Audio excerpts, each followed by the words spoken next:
Subscribe कीजिए F study class channel को और बेल आइकन को दबाइए लेटेस्ट वीडियो सबसे पहले देखने के लिए।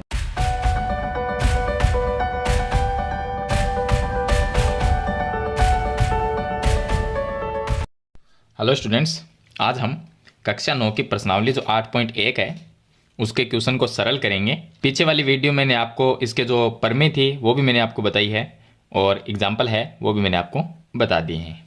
तो चलिए हम शुरू करते हैं क्वेश्चन नंबर 1। तो आप वीडियो को लाइक कर दीजिए और चैनल को सब्सक्राइब कर लीजिए। तो चलिए हम शुरू करते हैं। तो यहाँ पर लिखा है कि एक चतुर्भुज के कोण 3:5:9:13 के अनुपात में दिए गए हैं। तो ये कोण का अनुपात दिया गया है। इस चतुर्भुज के सभी कोण ज्ञात कीजिए। तो हम एक कच्चा चित्र बना लेते हैं। कि ये एक चतुर्भुज है मान लीजिए, और इस चतुर्भुज के जो कोण हैं वो हमें ज्ञात करने हैं, उनका अनुपात दिया गया है। तो ये ABCD हो जाएगा चतुर्भुज। तो A का जो अनुपात है वो 3 है, तो यहाँ पर हम 3 लिख देते हैं। B का 5, C का 9 है और D का 13 है। तो मैंने इस तरह से अनुपात लिख दिया इनका। तो हम यहाँ पर क्या लिखेंगे, हम लिखेंगे कि कोण A का अनुपात, कोण A का जो अनुपात है वो हमारे पास में 3 है। इसी तरह से कोण B का अनुपात, कोण B का जो अनुपात है वो 5 है। कोण C का अनुपात वो हमारे पास में 9 है और कोण D का जो अनुपात है वो 13 है। सभी के हम अनुपात हमने लिख लिए। अगर हम इन अनुपातों का या तो आप योग कर लीजिए या हम x मान के कर सकते हैं। यानी कि हम ये कोण मान सकते हैं कि ये 3x है, ये 5x, 9x, 13x, इस तरह से मान सकते हैं, या आप अनुपातों का योग कर लीजिए। तो मैं आपको सिंपल सा तरीका बताता हूँ। x मानने के करेंगे आप तो भी सिंपल ही तरीका है, ऐसे करेंगे तो भी सिंपल है। तो देखिए, अगर मैं यहाँ पर लिखता हूँ अनुपातों का योग, जो अनुपात हमें दिए गए हैं अनुपातों का योग, तो कितना आएगा। तो हम अनुपातों को जोड़ेंगे, 3 + 5 + 9 + 13, तो कितने हो गए हमारे पास में 30 हो जाएंगे। 9, 13 और 9 22 और 8 ये हो गए 30 हो जाएंगे। अनुपात आ गया हमारे पास। अनुपातों का जो योग है वो 30 है और अलग अलग सभी के अनुपात ये है। हमें क्या ज्ञात करना है, इनके कोण ज्ञात करने हैं। तो पहला हम करेंगे कोण A। तो हम लिखेंगे कि कोण A कितना आएगा, कोण A ज्ञात करना है। तो कोण A ज्ञात करने के लिए हम क्या करेंगे, कोण A का अनुपात कितना है 3, वो लिखेंगे, बट्टे में कुल अनुपात है 30, वो लिखेंगे, और गुणा में चतुर्भुज के चारों अंत कोणों का जो योग है वो 360 होता है। तो इसके गुणा में लिख देना आपको 360। 0 से 0 कट गया, 3 का भाग 36 में जाता है 12 बार, और 12 को फिर 3 से गुणा करेंगे वापिस तो आएगा 36। तो ये आ गया 36 डिग्री। कोण A कितना आ गया 36 डिग्री। इसी तरह से कोण B ज्ञात करेंगे। कोण B कैसे करेंगे, कोण B का अनुपात 5 है और बटे में कुल अनुपात 30 है, और गुणा में चतुर्भुज के चारों कोणों का योग 360 डिग्री। 0 से 0 कट गया, 3 का भाग 36 में 12 बार जाएगा, 12 को 5 से गुणा करेंगे तो आ गया 60 डिग्री। यानी कोण B है वो 60 डिग्री का है। इसी तरह से कोण C ज्ञात करना है। तो कोण C का अनुपात 9 है और इसके बट्टे में कुल अनुपात 30 और गुणा में लिख सकते हैं 360। 0 से 0 कट गया, 3 का भाग 36 में जाएगा 12 बार, 12 को 9 से गुणा कर देंगे तो ये आ जाएगा हमारे पास में 108। तो ये आ गया 108 डिग्री। इसी तरह से कोण D ज्ञात करना है। तो कोण D का अनुपात 13 बटे, और यहाँ पर कुल अनुपात है 30 गुणा में 360 डिग्री। 0 से 0 कट गया, 3 का भाग 36 में जाएगा 12 बार, 12 को और 13 को हम गुणा कर लेंगे तो ये हो गया 13 12, 13 दूनी कितना होते हैं 26, और 13 एकम 13, 3 और 2 5, यानी 156। तो ये आ गया हमारे पास में 156 डिग्री। तो कोण A, कोण B, कोण C और कोण D चारों का हमने कोण है वो ज्ञात कर लिया। 36 डिग्री है, 60 डिग्री, 108 डिग्री और 156 डिग्री। तो ये हो जाएंगे इनके कोण, यानी ये कोण है वो हमने ज्ञात कर लिए। तो इस तरह से आप कर सकते हैं, या आप ऐसा कर सकते हैं इसमें कि हम इनको अगर x मान लें, सभी को क्या मान लें, x मान लें, कि या इनको हटा दें और हम ये मान लें कि जो कोण ए है, ये अनुपात भी आपको हटाना। हम क्या मानेंगे, हम मानेंगे कि कोण ए मानेंगे, अनुपात 3 है तो हम कोण ए को मान लेते हैं, कोण ए है वो 3x का है।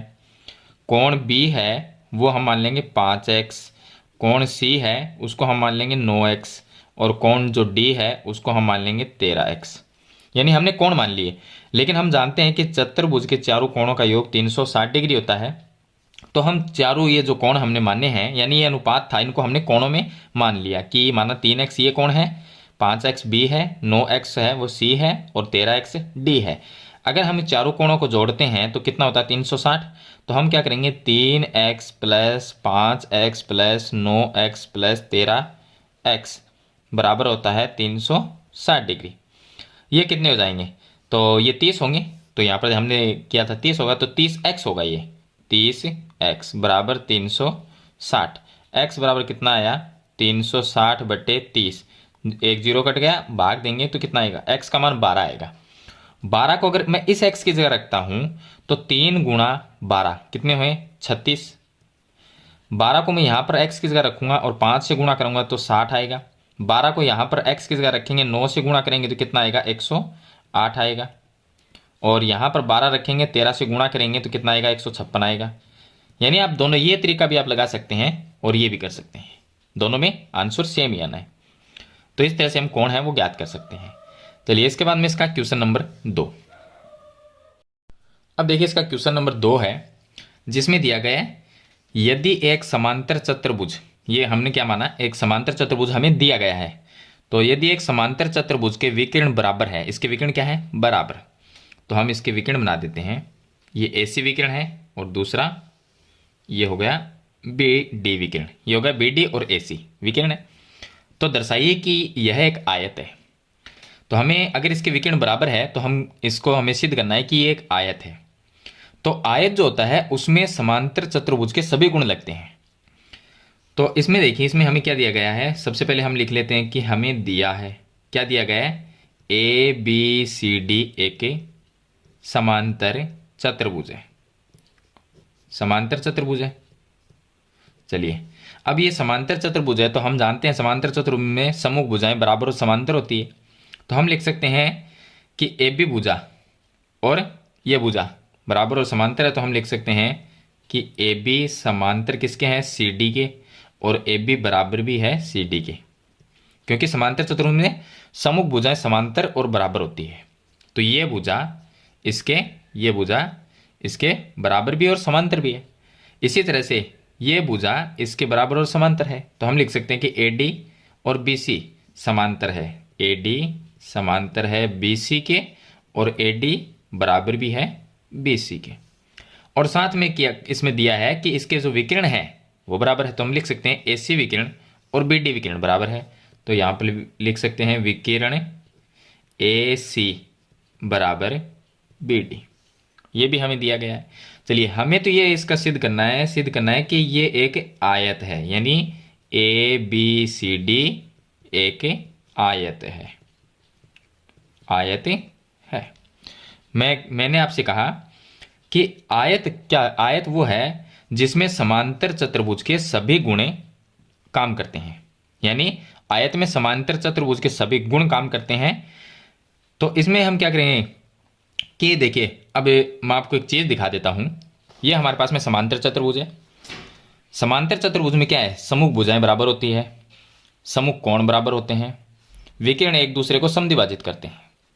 चलिए आयत में क्या है, ये आयत है, सम्मुख भुजाएं बराबर होती है तो समांतर चतुर्भुज में भी होती है, सम्मुख कोण बराबर होते हैं समांतर चतुर्भुज में भी होते हैं, विकिरण एक दूसरे को समद्विभाजित करते हैं किसमें, आयत में, और समांतर चतुर्भुज में भी करते हैं।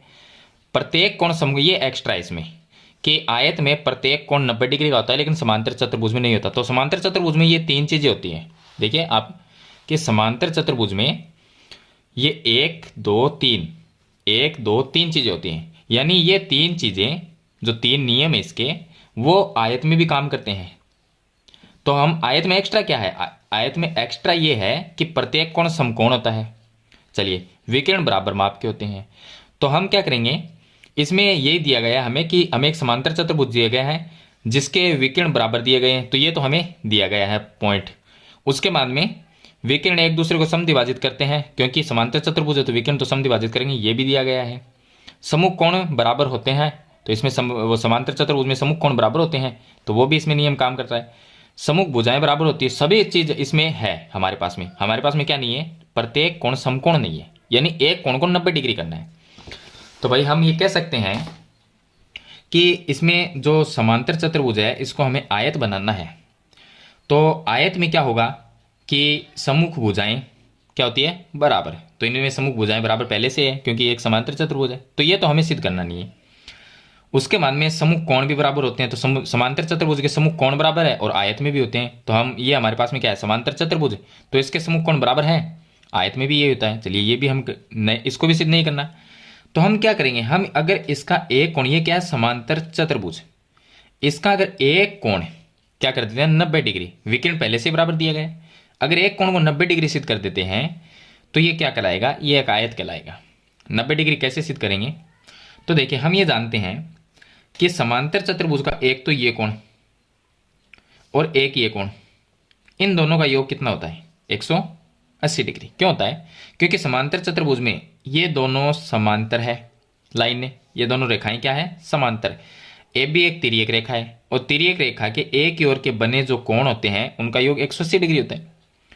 तो अगर हम इन दोनों का योग 180 कर देते हैं तो वहां से हम 90 डिग्री निकालेंगे, लेकिन निकालेंगे कैसे, पहले इन दोनों कोणों को बराबर करना होगा, यानी कोण नंबर ए और बी ये बराबर आने चाहिए। बराबर कब आएंगे, जब हम सर्वांग सम करते हैं। तो इसमें से हम दो त्रिभुज लेंगे, एक तो इधर वाला ये त्रिभुज जिसका नाम है डी ए बी, एक तो ये त्रिभुज लेंगे, देखिए इस तरह से हमने क्या लिया, एक तो डी ए बी ये त्रिभुज लिया, यहां पर है डी ए बी, इसमें से ये त्रिभुज निकाल लिया।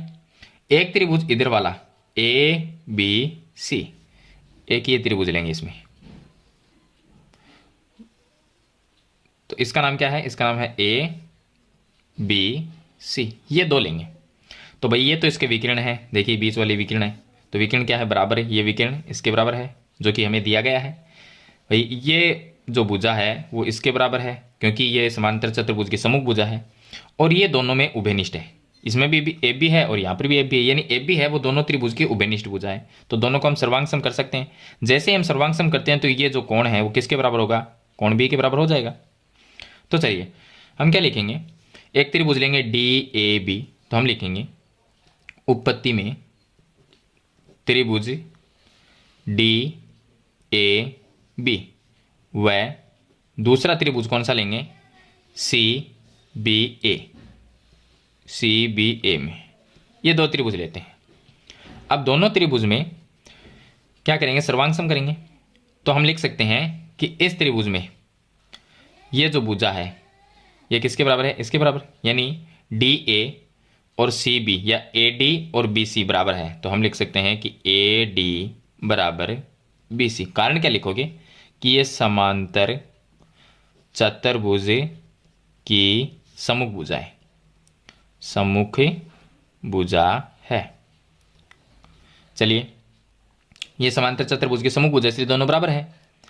ये विकर्ण इस विकर्ण के बराबर है जो कि हमें दिया गया है, यहाँ पर की विकर्ण बराबर है, तो हम लिख सकते हैं बी डी विकर्ण, ये बी डी और ए सी बराबर है, तो बी डी बराबर ए सी ये हमें दिया है क्योंकि विकर्ण बराबर है। ये उभयनिष्ठ भुजा हो गई, ए बी बराबर ए बी लिख सकते हैं, ए बी बराबर ए बी जो कि उभयनिष्ठ भुजा है, उभयनिष्ठ भुजा। तो यहां पर हम ये देखेंगे कि एस एस एस नियम लगता है, यानी भुजा भुजा भुजा नियम, ट्रिपल एस नियम हो गया। तो हम लिख देंगे एस एस एस नियम से, एस एस नियम से दोनों त्रिभुज सर्वांग सम हो गए।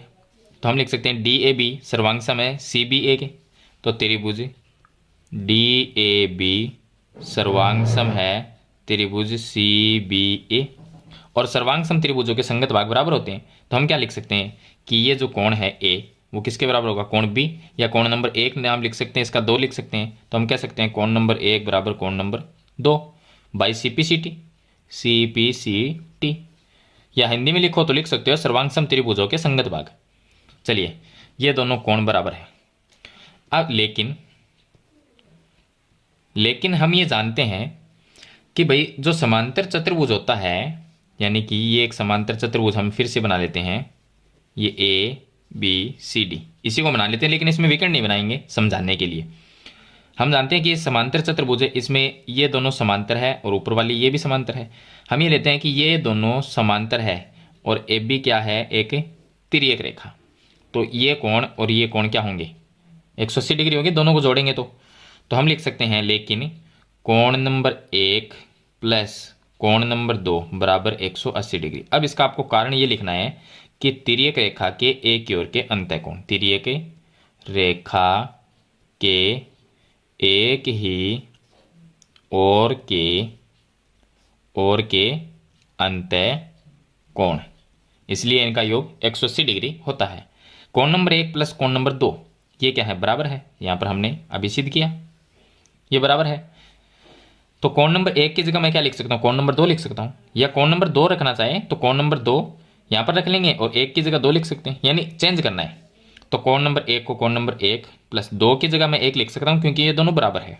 तो इसकी जगह मैंने 1 लिख दिया, बराबर में क्या हुआ 180 डिग्री। कोण 1 प्लस कोण 1 कितने हो गए, 2 कोण 1 बराबर 180 डिग्री। 2 है गुणा में, भाग में आ जाएगा। तो इसको हम क्या लिख सकते हैं, इसको हम ऐसा लिख सकते हैं कि 2 कोण 1 बराबर 180, तो कोण 1 बराबर 180 बटे 2। तो 180 में 2 का भाग दिया 90 आएगा। कोण 1 बराबर क्या हुआ, कोण 1 बराबर आ गया 90 डिग्री। कोण 1 और 2 बराबर है तो हम कोण 2 बराबर भी क्या लिख सकते हैं, 90 डिग्री।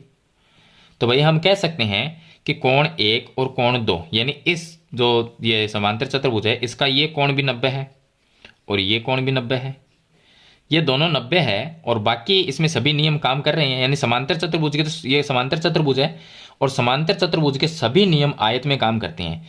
और साथ में इसका जो कोण है वो यहाँ पर 90 नहीं था, वो हमने सिद्ध कर दिया, तो ये क्या बन गया, एक आयत। यानी समांतर चतुर्भुज का अगर एक कोण हम 90 डिग्री कर देते हैं तो वो क्या कहलाएगा, आयत कहलाएगा। तो हमने क्या किया, इसका एक कोण 90 डिग्री कर दिया, एक नंबर को भी 90 दिखा दिया, 2 नंबर को भी 90 दिखा, एक कोण आप एक कर दीजिए। यहाँ पर देखिए दोनों चीज़ बराबर है तो कोण नंबर 2 को भी हम 90 ही कहेंगे, तो ये भी 90 है और ये भी 90 है, यानी कोण 1 को आपको 90 दर्शाना है। तो हम क्या कह सकते हैं, इसको आयत कह सकते हैं। तो हम क्या लिखेंगे, अतः ए बी, या हम ऐसा लिखेंगे कि समांतर चतुर्भुज का एक कोण 90 डिग्री हो तो वह एक आयत होता है, या आप ऐसा लिख दीजिए कि ए बी सी डी एक आयत है, आयत है।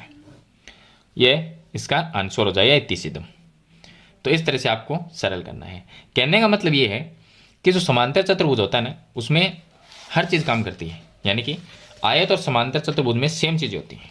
फिर से देख लिए कि समांतर चतुर्भुज में सम्मुख भुजाएं बराबर होती है और आयत में सम्मुख भुजाएं बराबर होती है, ठीक है। सम्मुख कोण बराबर होते हैं, आयत में भी सम्मुख कोण बराबर होते हैं। विकर्ण एक दूसरे को समद्विभाजित करते हैं, आयत में भी विकर्ण एक दूसरे को समद्विभाजित करते हैं। तो क्या रहा, पीछे क्या रखा, आयत। अब समांतर चतुर्भुज के 3 चीज तो इसमें काम करती है, तो हमें क्या करना है भाई, विकर्ण बराबर माप के होते हैं, जो हमें क्वेश्चन में दिया गया था कि विकर्ण इसके बराबर है, तो हमें एक ही चीज सिद्ध करनी थी कि इसका एक कोण अगर समकोण 90 डिग्री कर दें, जो हमारा समांतर चतुर्भुज था उसका अगर एक कोण 90 डिग्री कर दें तो वो क्या कहलाएगा, एक आयत कहलाएगा। क्योंकि यहाँ पर एक ही चीज की तो कमी थी, 4 चीज तो इसमें जो 4 थी, 1 2 3 और 4 चीजें उसमें काम कर रही थी। देखिए ये जो समांतर चतुर्भुज था इसमें सम्मुख भुजाएं बराबर थी, सम्मुख कोण बराबर है, विकर्ण हमें बराबर दे रखे हैं और इसके साथ में विकर्ण एक दूसरे को समद्विभाजित भी करते हैं समांतर चतुर्भुज के। तो भाई इसमें 4 चीज़ें तो काम कर रही है। अब अगर इसमें 90 डिग्री और कर दिया जाए तो ये एक आयत बन जाएगा, क्योंकि आयत में 5 चीज़ें हैं। ये अगर 5 चीज़ें आयत को सेटिस्फाई करती है, यानी ये 5 जो नियम है ये अगर एक समांतर चतुर्भुज में काम करेंगे तो वो क्या कहलाएगा, एक आयत कहलाएगा। क्यों, क्योंकि आयत के लिए ये 5 चीज़ें होना जरूरी है। अगर सम्मुख भुजाएं बराबर होती है, सम्मुख कोण बराबर होते हैं, विकर्ण एक दूसरे को समद्विभाजित करते हैं, प्रत्येक कोण समकोण 90 डिग्री का होता है और विकर्ण बराबर माप के होते हैं, तो उस चतुर्भुज को हम आयत कहते हैं। तो ये चीज़ें आपको ध्यान रखिए, यानी कि ये जो नियम है इन्हीं के आधार पे हम प्रमेय को सिद्ध करते हैं। जो प्रमेय है यानी प्रमेय टाइप के क्वेश्चन है या सिद्ध करने वाले क्वेश्चन जो भी है उनको हम इन्हीं के आधार पे करते हैं। तो ये चीज़ें हमें याद रखना जरूरी है। तो इस तरह से आपको ये क्वेश्चन नंबर 2 है उसे सरल करना है। तो इस वीडियो में हम क्वेश्चन नंबर 1 और क्वेश्चन नंबर 2 ही क्वेश्चन को सरल करेंगे, नहीं तो वीडियो काफ़ी लंबी हो जाएगी। तो आशा करता हूँ ये क्वेश्चन है आपको अच्छी तरह से समझ में आ गए होंगे। फिर भी कोई प्रॉब्लम आती है तो मुझे कमेंट में ज़रूर लिखें, और वीडियो अच्छी लगी तो लाइक और शेयर जरूर कर देना। इस चैनल पर नए हैं तो सब्सक्राइब करना, साथ में बेल आइकन का बटन जरूर दबाना। तो आज की वीडियो में इतना ही, मिलते हैं एक नई वीडियो के साथ, तब तक के लिए थैंक यू।